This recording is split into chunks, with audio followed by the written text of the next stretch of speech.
as usual, we can start with some meditation. So just sit in a way that is comfortable. It is always helpful, however, to keep the upper body upright. That helps us to be alert and to be present. So the most beautiful part of meditation, at least for me, is the idea of relaxation and resting. Because our mind sort of leaps towards rest and relaxation, to enjoy. So this is the time to relax, to rest. However, the important thing is to tell your mind that I want to be here and enjoy this process of relaxing. Otherwise, what happens is the moment we try to relax, we let go of everything, including the mindfulness. And that is when we fall into sleep or to a very low mindful state, which is not helpful. So, in order to stay here, it is interesting and important that we accept what's happening right now. Even if your body may not be 100% perfect, you do not reject your body, but you just rather allow it to be.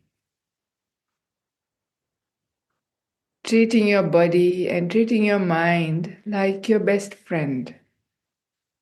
If it is your best friend, even if they are not in their best state, you still love them, you care for them, and you understand today they're not in a good way. They're tired, they're grumpy, whatever. But you allow them to because you know things change. And this is the nature of having a body and mind. So when you allow things to be, allow your body to be the way it is, allow your mind to be however state it is, rather than rejecting, you really face it. You face it with kindness. In Ajahn Brahm's terms, kindfulness. Yeah, mindfulness and kindness together. So rather than running away from the present moment, you decide and give consent to be here with however here is.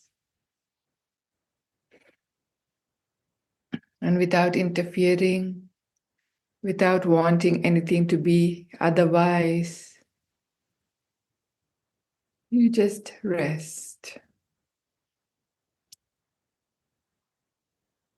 I often like to ground myself to here and now based on the touch sensations of my palms or feet. And basically keeping the mind, giving the attention to the sensations in the body rather than giving attention to the mind.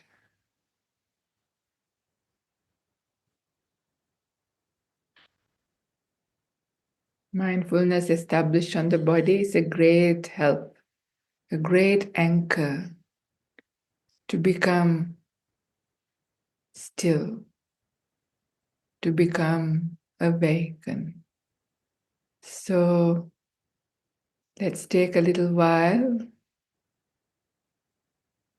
to get in touch with the present moment and to get in touch with stillness.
As you're becoming still,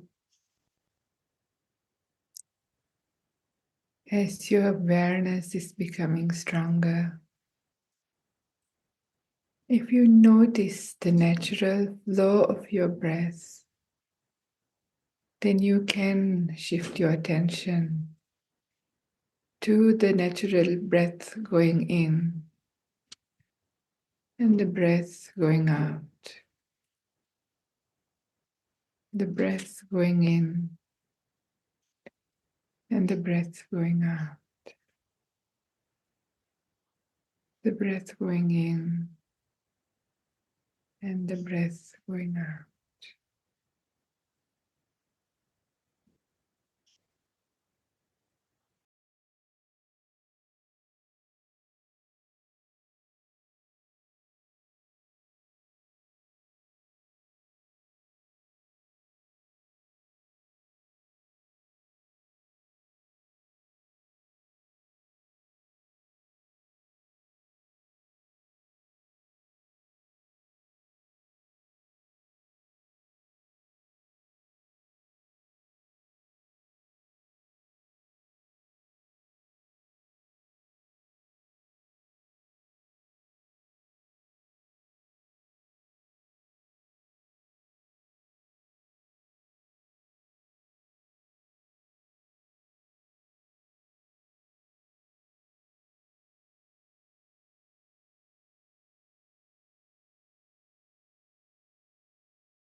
Anytime your mind is getting distracted, you can gently bring it back to the touch sensations.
As we are coming close to this short meditation, I invite you to check in with your body and your mind.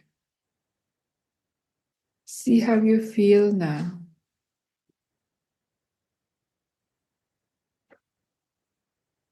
And understand why.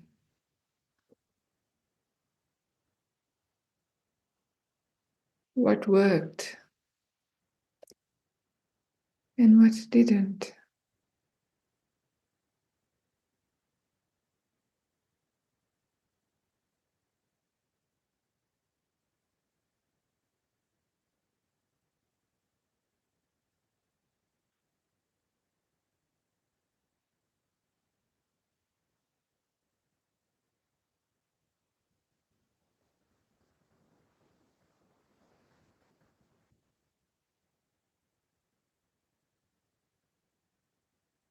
And now I invite you to take 3 long, deep breaths.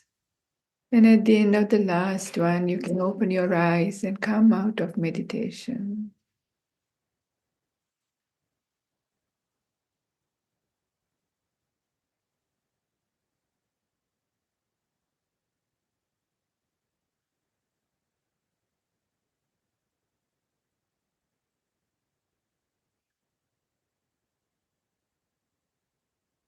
Okay, hello everyone. So first of all, my apologies for forgetting the talk last time. It was a bit embarrassing, but what to do? Mind and body are unreliable. Not me, not mine, not myself. That's my excuse. Sometimes, yes. So anyway, today I thought about the idea of convention and liberation. So before I go into that, it's getting close to Christmas, isn't it? Is it very exciting? I've never been in England except for once in Heathrow Airport in transit. But I hear it's really beautiful. I don't know whether it's snowing right now, whether people are very busy, getting excited, or is it stressful? How is it? Yeah. The general idea, the people say, um, it is a time that is a bit difficult for some people because even the shopping centers look a bit mad, isn't it? And trying to do various things that we think are expected of us. Do you sort of feel a pressure to have to do things? I don't know, because you are Dhamma people. Maybe you are outside of it, conditioned enough to stay free. But how about the rest of the people around you? Are they a little bit more stressed, anxious, or even financially burdened? Or I don't know. I get no response from anybody in any body languages whatsoever. Everybody's only smiling and looking peaceful. So maybe I'm imagining these things. I'm not sure, but I've been told that this can be a bit of a stressful time, even though it's also supposed to be holiday time, family time, time to enjoy. Also, I had always wondered, what is the significance of having a Christmas tree? Does anybody know? I don't know. Nice to ask, or nobody knows. I don't know. Even I was a born Buddhist. Since little, I had a Christmas tree every time. I like it. I don't know. It's fun to have a nice tree and decorate things. I grew up in Sri Lanka, and of course, all those nice things are not really available or extremely expensive. So I had to make them, like with toffee wrappers. That was really fun thing to do, but I had no idea what was the meaning of it or the purpose of it. But so are the Vesak lanterns. Yeah, in the Buddhist culture, we also have something like that. We have lanterns and things like this. So what I'm getting at is concepts and conventions and things that we do, right? What happens when it's a birthday? Yeah, often people celebrate with a cake, isn't it? It's so common in every culture, everywhere. It's such a common thing. Why is it a cake? Why it's not a fruit salad or a pizza or something else? Why is it a cake? Where did that come from? Yeah. Why is it at Christmas that you exchange gifts? Why can't we have gifts given to us any random day? I mean, I'm sure we do that, but we have much more pressure, right, to do this and that. Or if it's a birthday, or Valentine's Day, where did that come from? When I was little, I've never heard of it. I don't know who started it and why is it the 14th of February? Is it 14th of February for the whole world? I don't know. But anyway, what I'm coming to is there's Mother's Day, there's Father's Day. Are there Brothers' Days and Sisters' Days?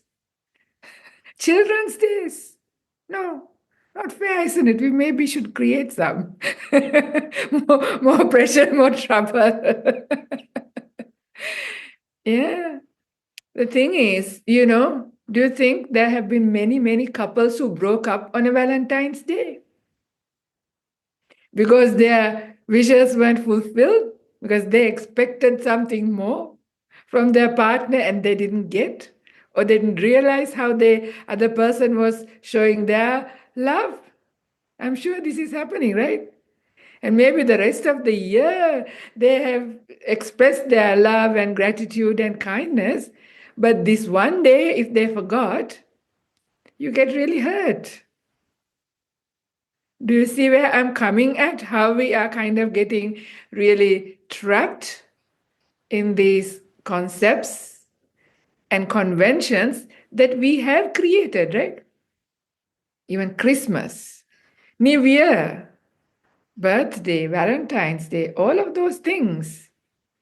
We have created them. We have agreed upon to do a certain thing a certain way. And then based on that, and there's so much.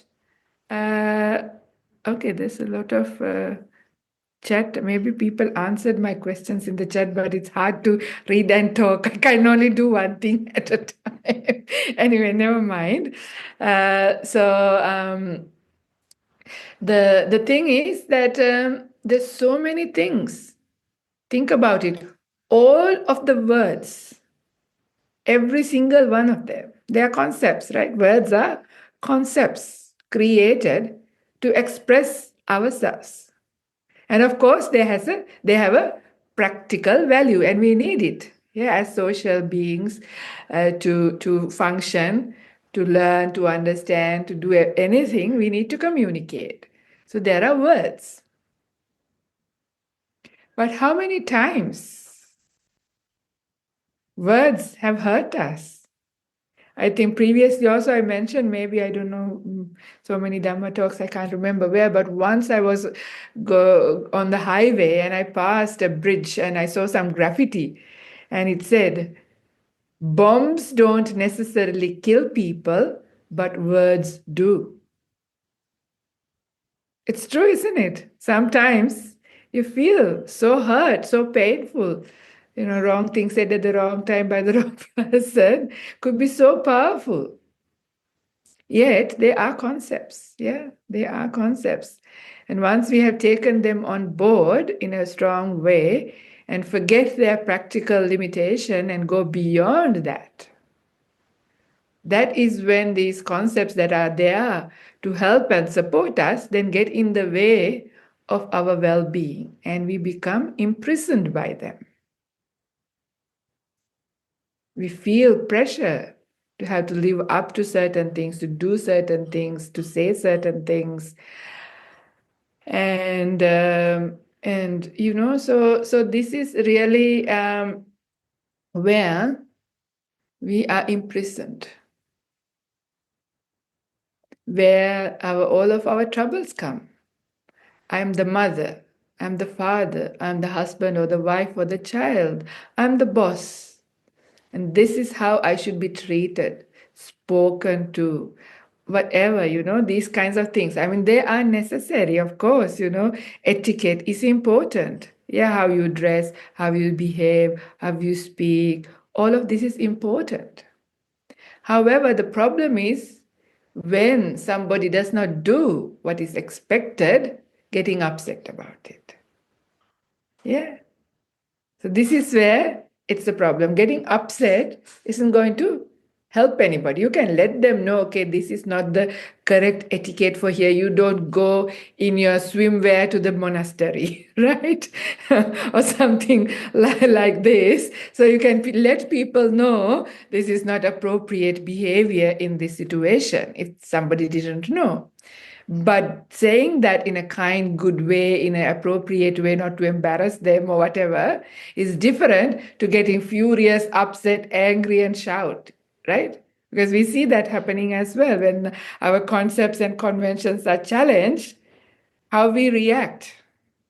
Yeah, so if we react in an unskillful, unhelpful way, that is when these things, where we become really imprisoned. Imprisoned in a big way in this whole samsaric journey, because our actions our intentional actions by body, speech, and mind, we are the owners of those actions, right? In the consequences of our actions.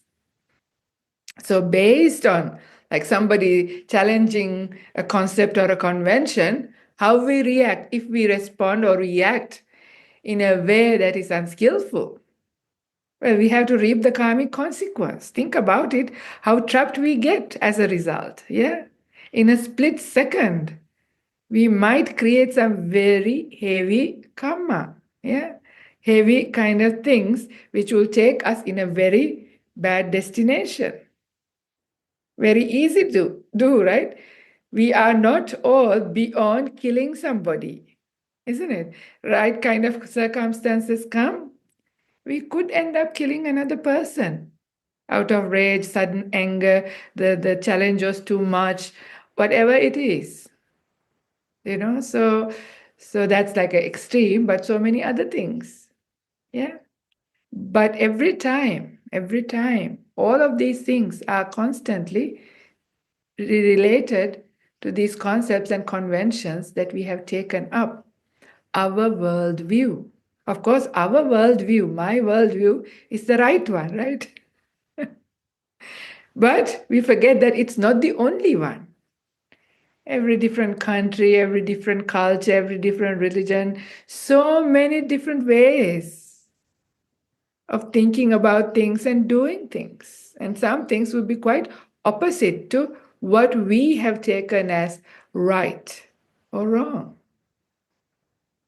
So these ideas of what is right, what is wrong, what is good, what is bad also gets challenged. There are fundamental things that are, immoral. They are probably true across the board. But there are many other things that either way is okay, but we are used to only doing it one way. Otherwise, we say, oh, how rude they are, how terrible they are. How could they do like that? How could they speak like that?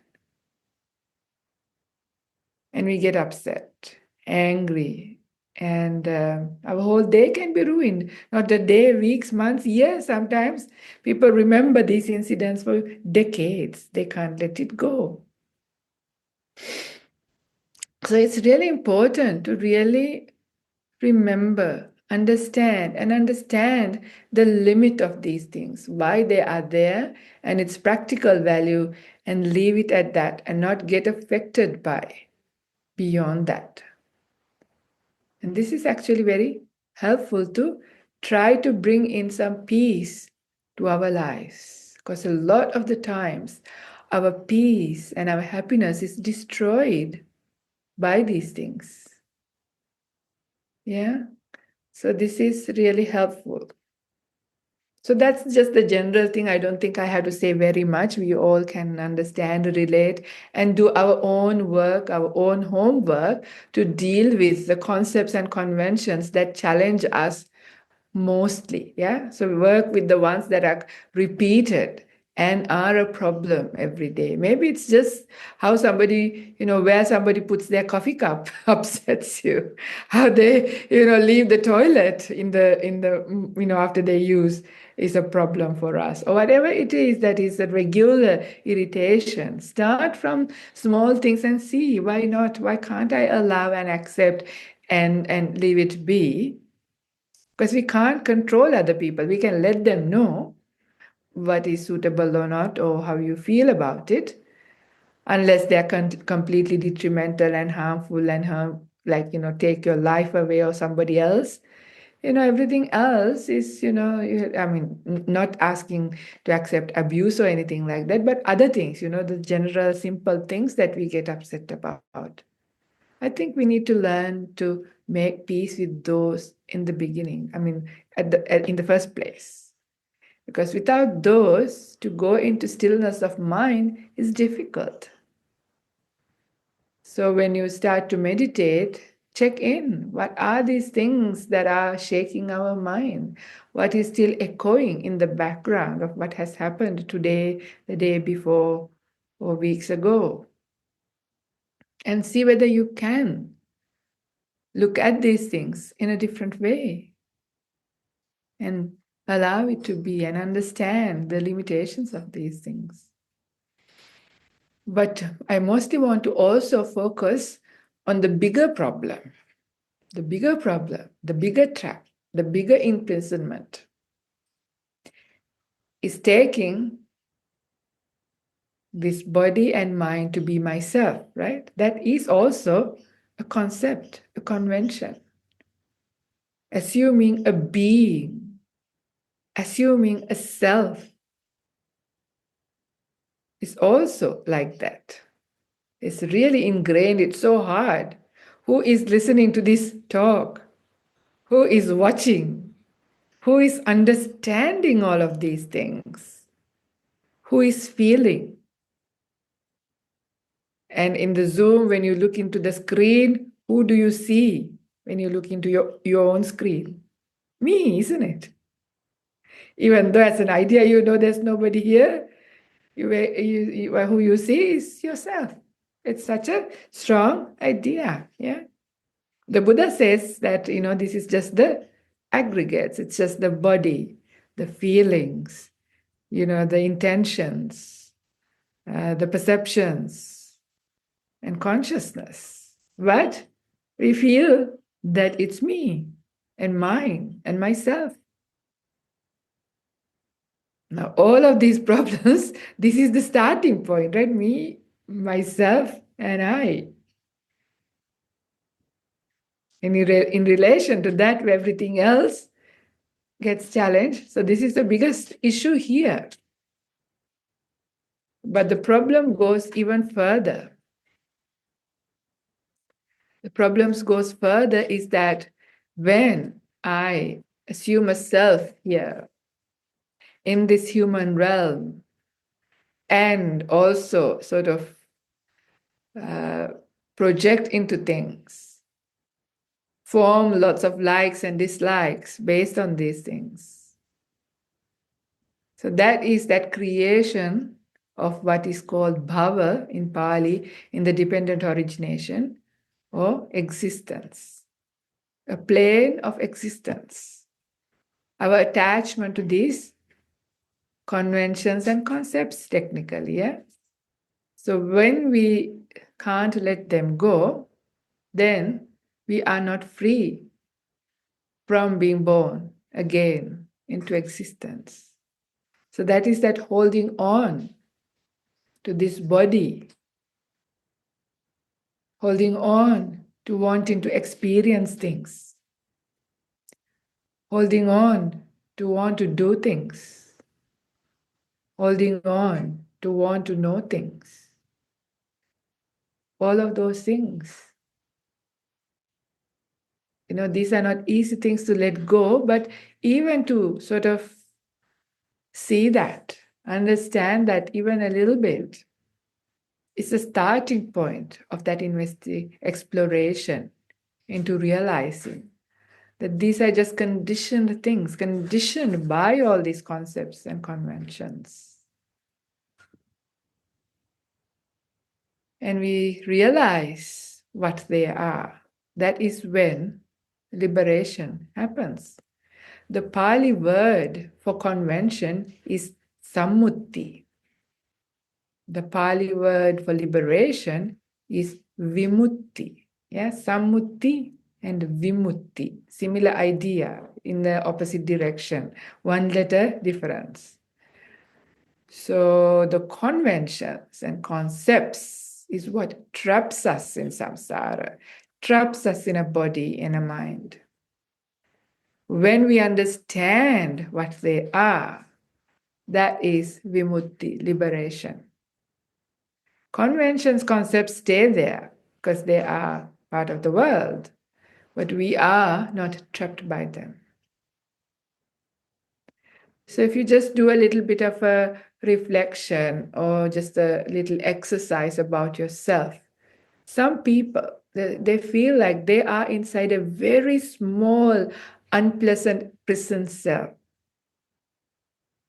And all the bars of these prison cells are all of those very challenging concepts and conventions. Really trapped, feel stuck, and feel in pain and difficulty, especially mental pain.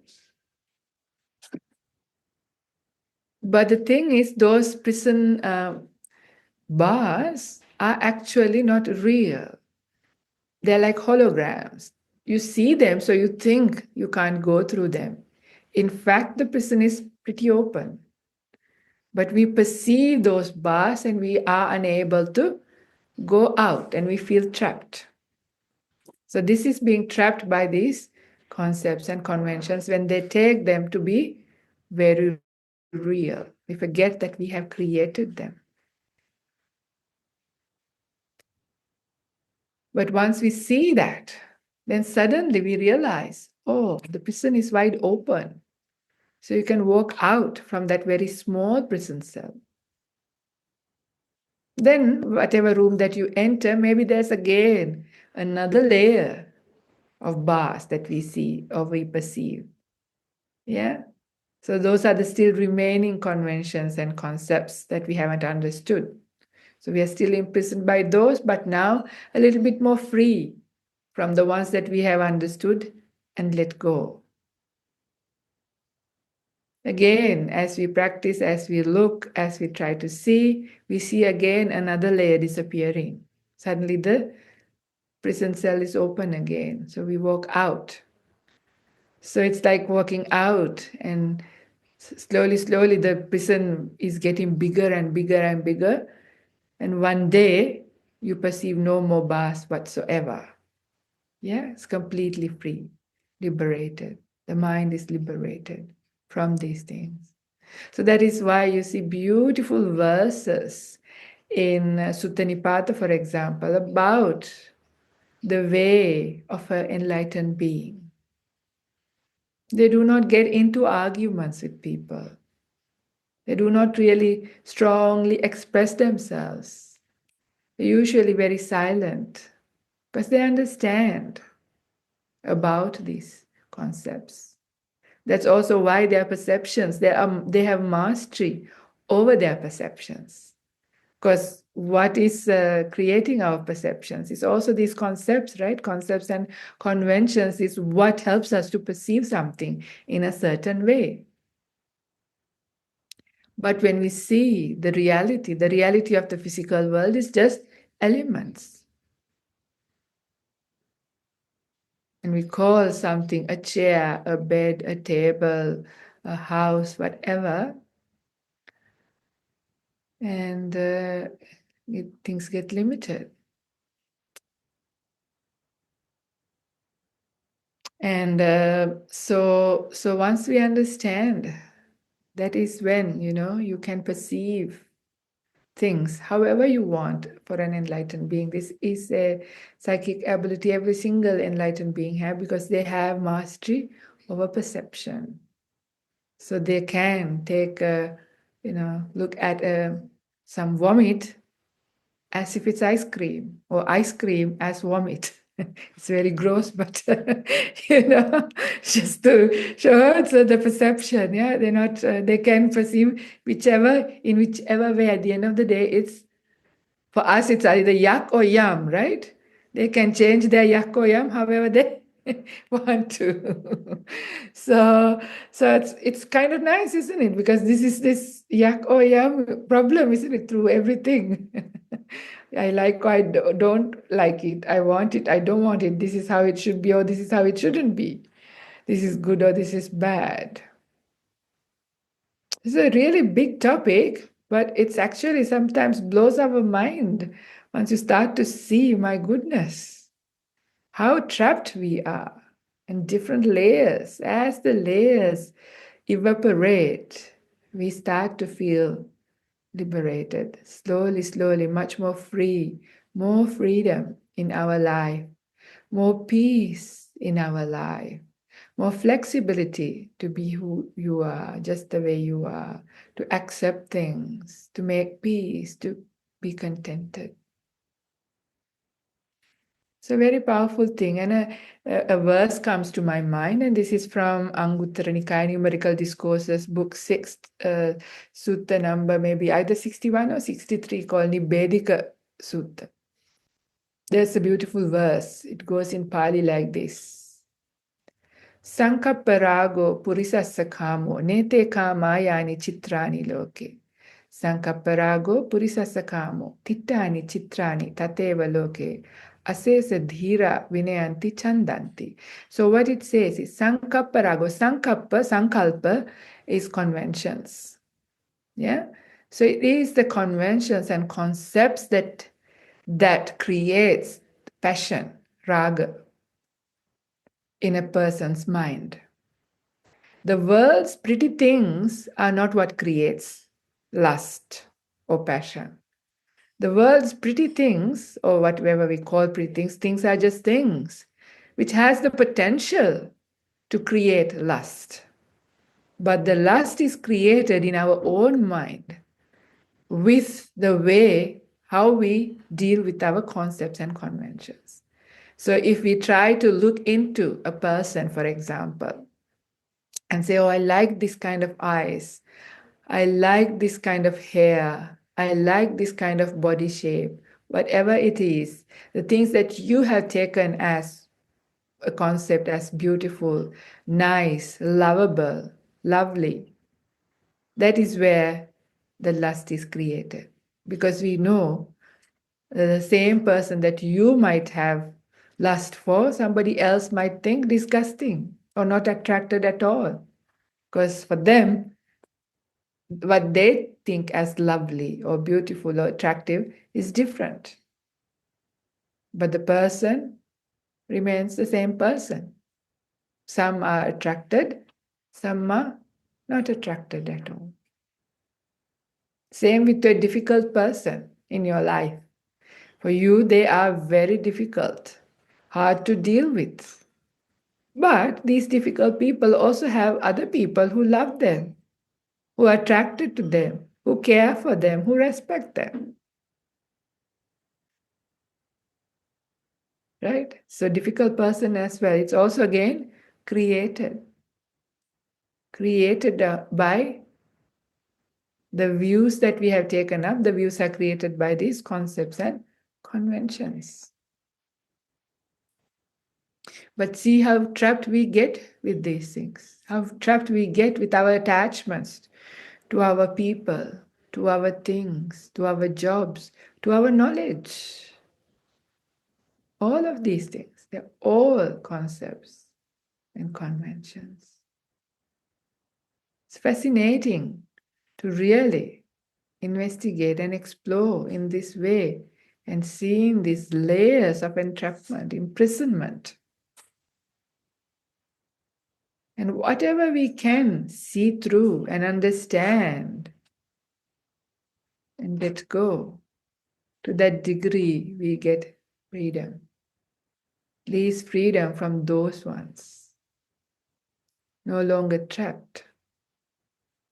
So this is where this right mindfulness comes in, sammasati. And sammasati is the satipatthana, the establishment of mind into the body, feelings, mind, and mind phenomena.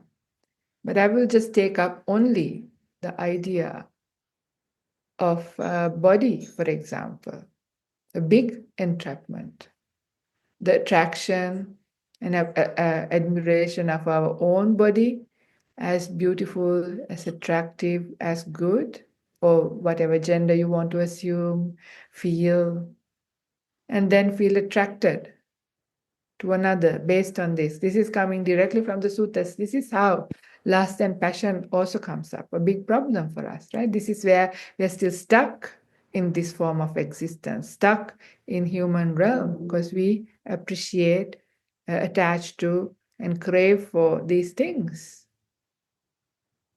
So this is where we want to get another body and also have another body and many bodies. So, but the Buddha says to understand this body is just made up of elements: hardness, softness, water, heat, wind. Or it's just made up of body parts. For a moment, think about the most attractive person. Maybe you're attracted to their beautiful eyes. If they took their eye out and gave it to you, would you want to hold it? Maybe they have beautiful teeth. If they gave their teeth, would you want to touch it?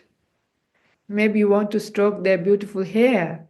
If they give a lock of their hair onto your dinner plate, how would you feel?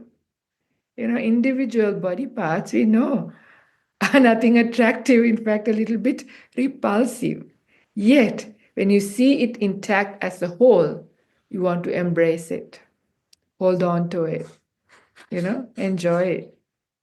This is the delusion. This is the concepts that we have taken up thinking this is what is nice, this is what is attractive, this is what is beautiful. This is how we've been fooled to believing and getting stuck in existence. Yeah, quite hard things to break. Sometimes even maybe painful to hear. Maybe we may not even ready to hear, don't want to hear. Especially for young people, they don't want to even know this because they still want to enjoy, they want to experience, they want to be in prison. Yet sometimes, from time to time, we need to bring this up.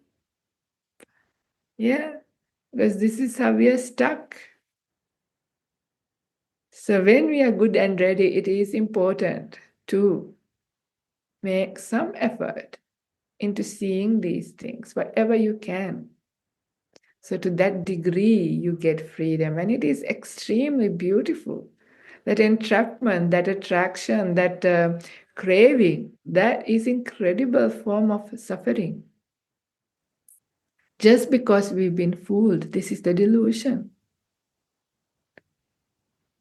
But when we realize what it is, when we see through it, well, to that degree, it's just very beautiful. So this is the short Dhamma talk for contemplation, and I invite you to maybe raise some questions, comments, feedback, challenges, whatever. You are welcome to express or ask, and it would be nice to hear some.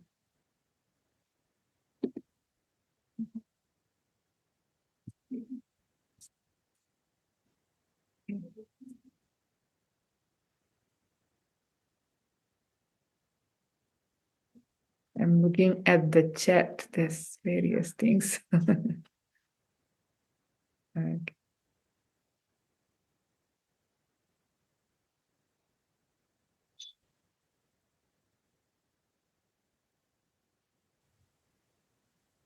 Thank you for your talk.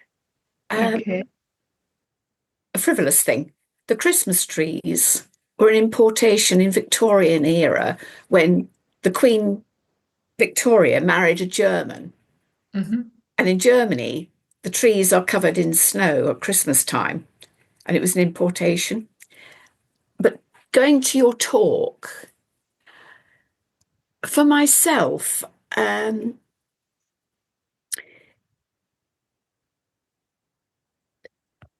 losing my identity, which is part of this letting go of the conventions of the life I've lived so far, is challenging. What do I do if I don't have an identity? Or what am I if I don't have an identity?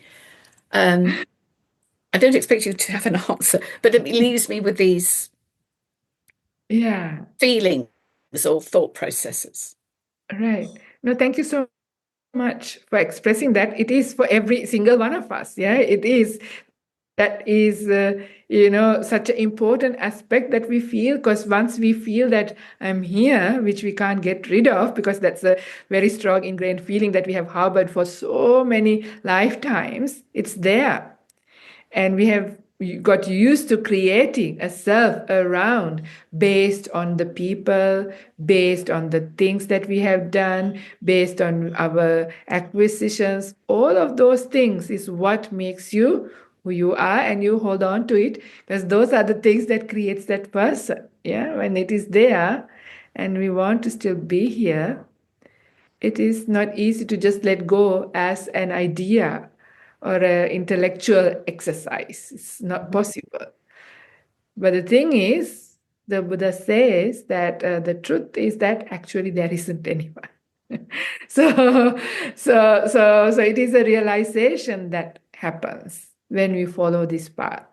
So we don't have to worry about having to deal with it straight away.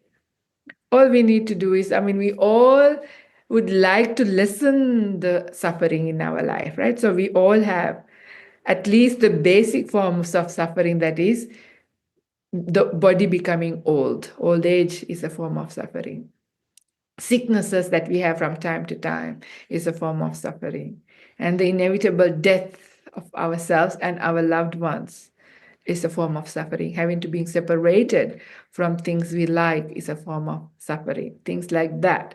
So once we realize at least that is an issue, and then the paths that leads to it, the Noble Eightfold Path, is not very complicated thing. It's a simple thing that we need to do. When we do the paths, and as we practice, as we develop our mind, and the mind becomes stronger, the mindfulness becomes stronger, it actually starts to see things for what they are. That is when it becomes a realization, wow, there really isn't anybody here. It's just a conditioned process. Yeah, it's a process operating. So you see the conditionality. You see it's as a process rather than an individual, a person, a permanent essence. Yeah, this is another very strong view, the idea of a soul, something that is unchanging and lasting forever. These are all things that we have taken on board because we like that idea. When there is somebody here, we don't want to go. It's true. Who wants to disappear? We still want to experience even the little gratifications we still look forward to.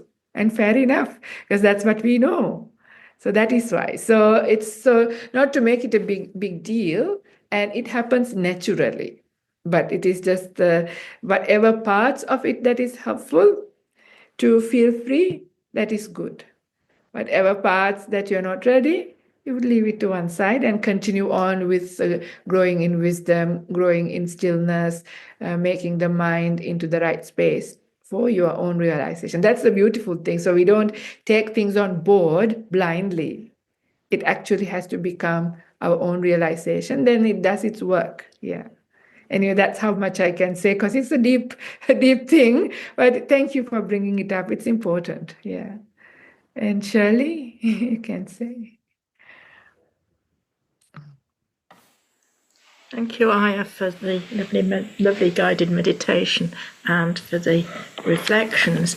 In answer to this sort of identification with oneself, I think you gave such a beautiful example right at the beginning, because you, and this may help Terry, I don't know, it may not help Terry, but you forgot the last time. And then you said, well, I forgot. It was just conditioned. You didn't actually take that personally. And we suffer so much when we make a mistake, or we do something wrong, or we make a little bit of a mess of things. And then we say, oh dear, and we just identify it with so strongly. And actually, we can't help it because we are conditioned. And the more we begin to see that, I think then we see this idea of non-self isn't scary, it's just very liberating. And I've had a bit of a stressful week, and I was thinking, I really ought to be able to let go of this stress. I ought to be able to relax more. Oh, perhaps I should do anapanasati. And then I just thought, surely just allowed yourself to be stressed. You can't help it. It's just the way things are. It's not yours.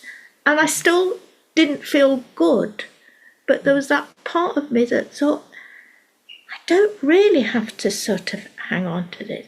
But then it's interesting. The other little bit is that sometimes we hang on to our negative habits or our negative moods because we think, oh God, if I let go of that, I'm going to disappear completely. So it is scary. So it's sort of scary but liberating. But thank you so much for the way you said about, saying, because I didn't know you forgot. I thought perhaps you didn't get an internet connection. I had no idea you'd forgotten. I thought, and then I thought, she forgot. And she could just admit it so coolly, and just, you didn't have to take that personally. And that was such a lovely example for me. I really appreciated that. Thank you. So that was the biggest Dhamma talk, me forgetting. That was the best part of the Dhamma talk. Yeah, no, thank you. Thank you so much. And it's actually what you say is really true. And this is the help that we get. Like the more and more you start to see the conditionality, it's actually very liberating when you don't take it personally. This is where you can, when we all do stupid things, like I do stupid things on a daily basis, I admit, and I confess. And not perfect in any whichever way. But when I see these things, my attitude is to try and see where is it coming from? Why do I still do these things? And it's very true, very well said. We like to suffer. We say we don't like to suffer, but we actually do. That's why sometimes we know our prison cell is open. We don't want to walk out. We are like these long-term prisoners, people who've been in prison for like 25 years. When it comes to their day to leave, they actually have anxiety. They don't want to go because they've all got so comfortable, so got used to all of their friends are there. They got used to that lifestyle after just 25 years sometimes. And the world is so different. They don't know what to do when they go outside. So for us also, it's kind of like that. We got used to living in this mess with our sufferings and happinesses and that mixed thing, and that's who we are. And we don't want to go to the other side. Even the other side is more liberating, more happy. We'd rather be in this mess that we are familiar with. This is the thing. This is that attachment. This is that not wanting change sometimes, So thank you for bringing it up. Bringing them up in our mind is the important thing. Whether we are ready or not is another thing. But that idea coming in slowly conditions us for the possibility and the attractiveness for peace, for liberation, the idea of one day being able to let it go, and it's actually going to feel better. Not having an identity is going to be fantastic, but we only know right now to have an identity and be fantastic, we think. So this is the thing, and we like to create the best kind of identity to ourselves, whatever identity it is, but because we don't know otherwise. But bringing these new concepts, because concepts are also liberated using concepts, but they are gone at the end. So Dhamma is also concepts. Yeah, all the teachings of the Buddha is also based on concepts. Dependent origination is a big concept. Yeah, but still they are helpful to understand. So the freedom happens. So thank you for bringing that up, that how we like to stay in our prison, paint it, make it comfortable, get into arguments about it, but we don't want to get out of it. But yeah, so thank you for that.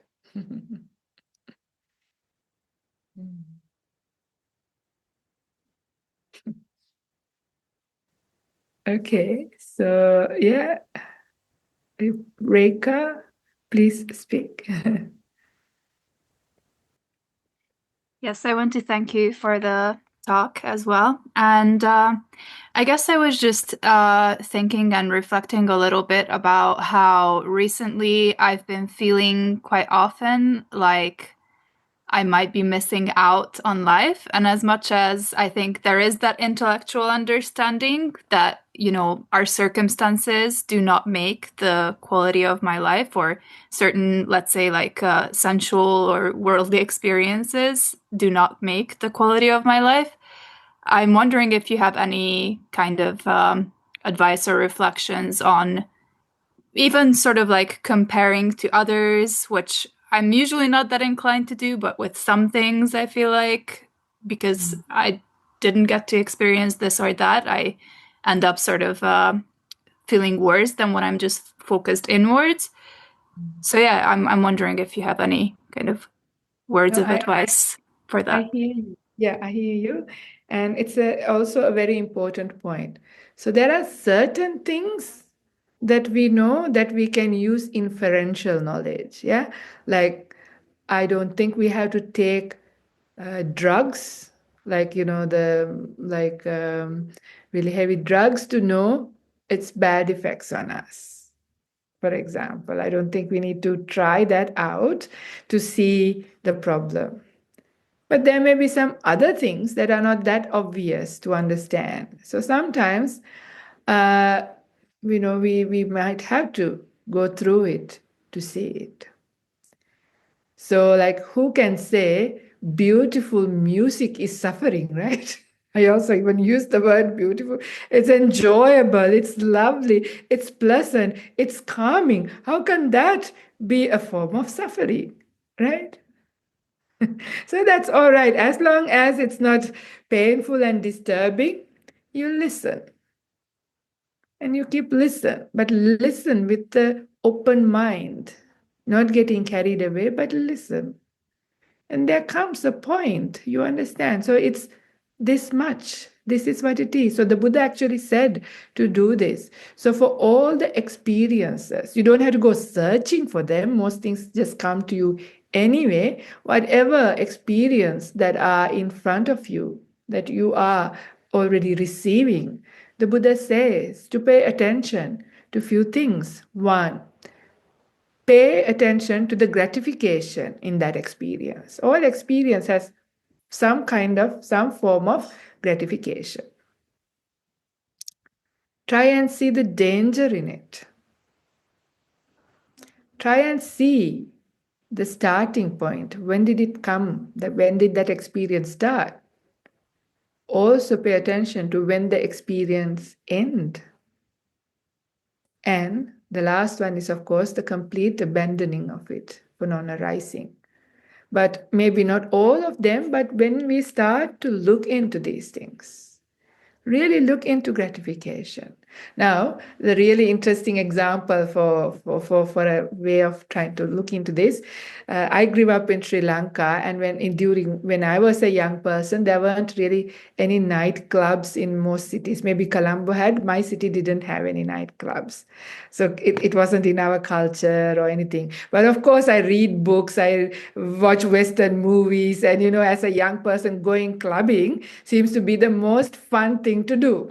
So I've heard about it, listened to all of those things, and so I was looking forward to. So when I came to Australia to do my higher studies, I was already in my early 20s or like already mid 20s. Yeah. And that was my first opportunity to go night clubbing. I can still remember clearly the excitement I had my first outing, expecting to be really having a good time. And I was told we have to get drunk. So we got drunk and got dressed and went. Even, I wasn't probably very drunk. That is why I still remember everything clearly. The disappointment I had. The nightclub was dark. It was so loud. People were drunk. They didn't even know how to dance. There was nothing enjoyable, not to what I thought was enjoyable. So I was like, what a disappointment. Yeah. But I didn't give up because my friends won't let me give up either.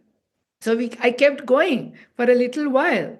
Then I realized, my goodness, wearing high heels is painful. Wearing a little dress when it's really, winter time is so cold. It's okay for the guys, they wear jackets, the girls, you have to look beautiful and wear in these little dresses and you're frozen.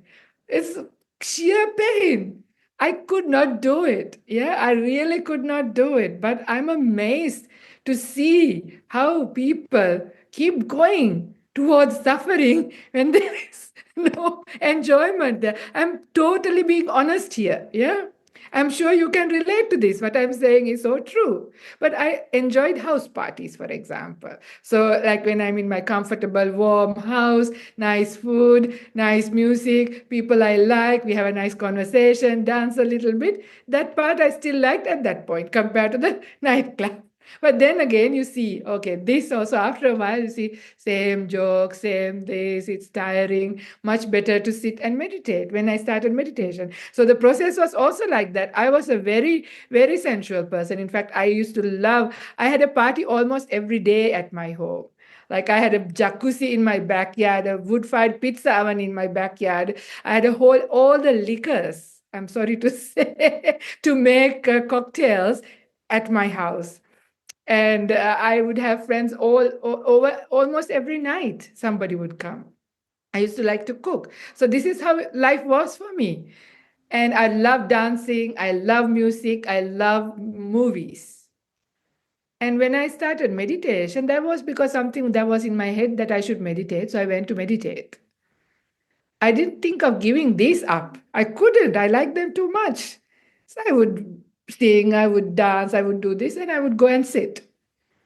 But as the meditation was happening, becoming more peaceful, this lost interest by itself because the mind was now appreciating something better.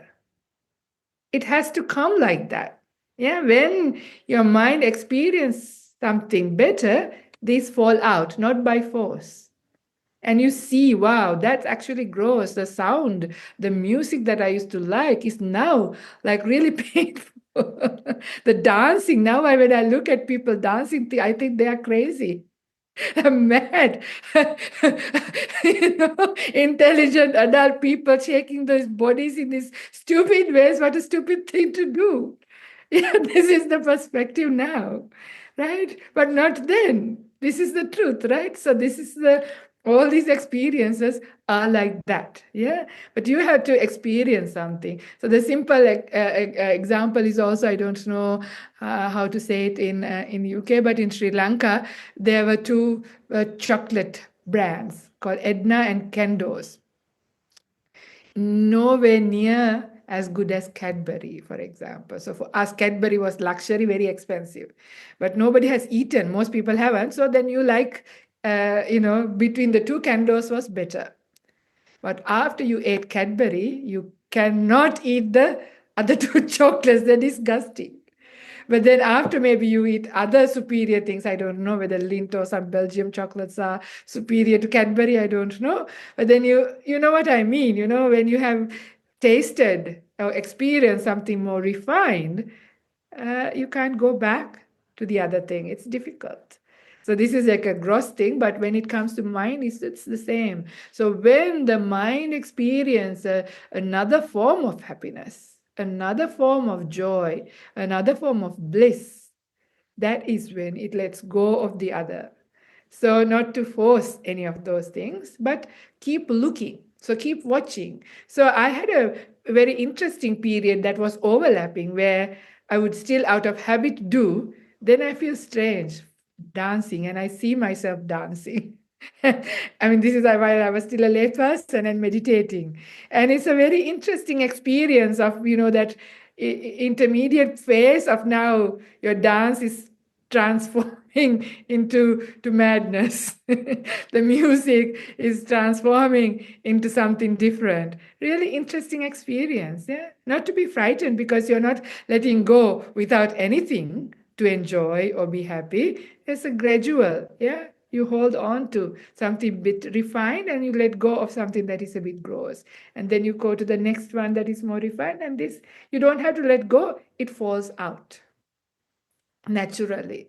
So all the experiences that you were saying, some of them you don't have to do like I said. You can have the inferential knowledge by looking at what happens to people, what they do and how they behave. Then you can realize, okay, well, that doesn't seem like fun.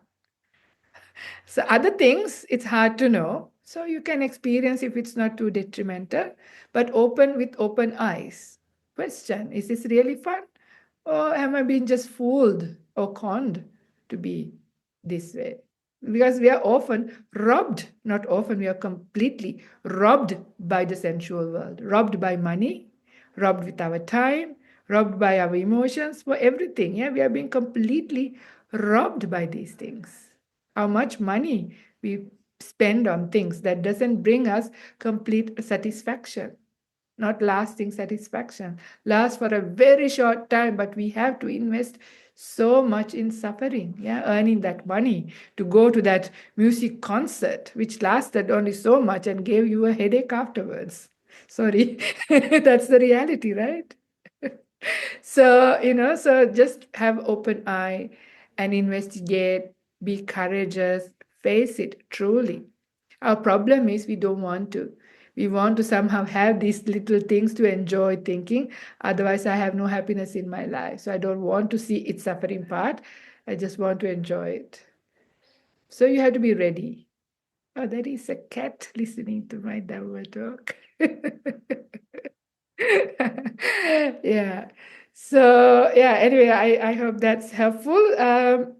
So challenge them, try them out, understand the gratification. The danger is always, even the most enjoyable thing comes to an end, lasts only for so short, or sometimes they also cause us problems. If you're diabetic and you like your sweets, you're challenging with your life even. So things like this. And then there's always the danger of attachment, being born again into this human existence if you like things too much. So these are the dangers arising of it. Arising is when you make the contact. Yeah. Even right now, what can you taste? So when I say that, you give attention to your tongue. And you might have aftertaste of your dinner or the coffee you had or whatever. Before that, you didn't.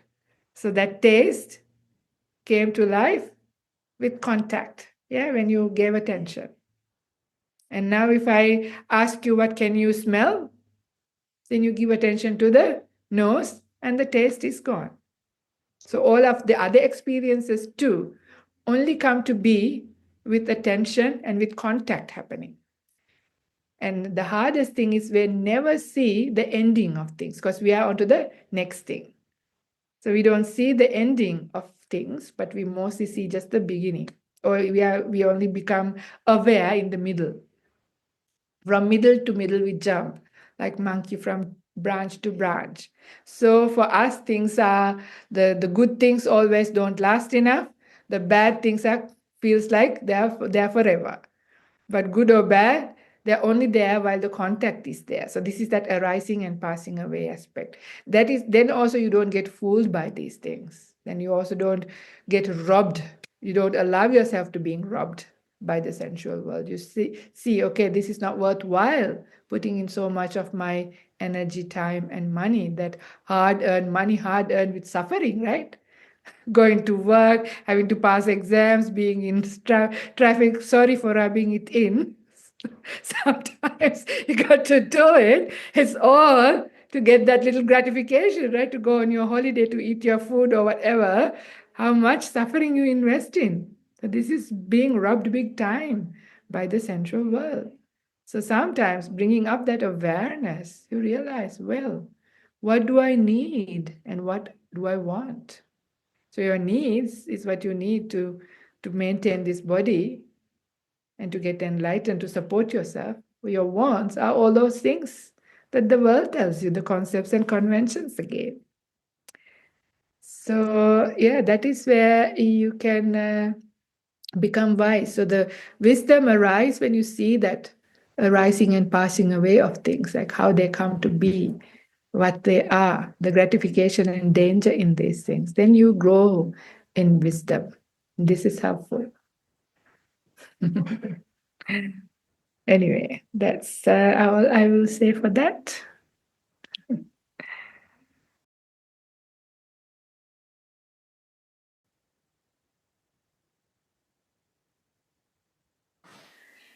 Thank you so much, Ven Karunika, for that talk and the meditation and your response to the questions. We're just so grateful that you've come here to support the Anukampa project. And all these teachings are freely given, which is such a beautiful thing. But bhikkhunis have to live, and we have Venerable Chanda, and we have a bhikkhuni vihara now in Oxford, and it needs your support. So if you are able to support it financially, either by a one-off donation, or if you can to make a standing order, that would be very wonderful. And Matthias has just put the link online, and I think very shortly there will be the opportunity when Venerable Chanda gets back to the UK to give food, but at the moment it's financial support that is needed. So I think there will be shortly going up on online ways of giving needed items to the vihara and also the dana meal. I'm not sure when that'll be. Matthias might know, but anyway, you'll be told. So, but at the moment, if you'd like, any offering would be very, very much appreciated. Just what you can. So thank you. Thank you, everyone. Take care. See you again if life permits another time. Bye-bye. Have a nice holiday season. Make the best use of the good concepts. Thank you.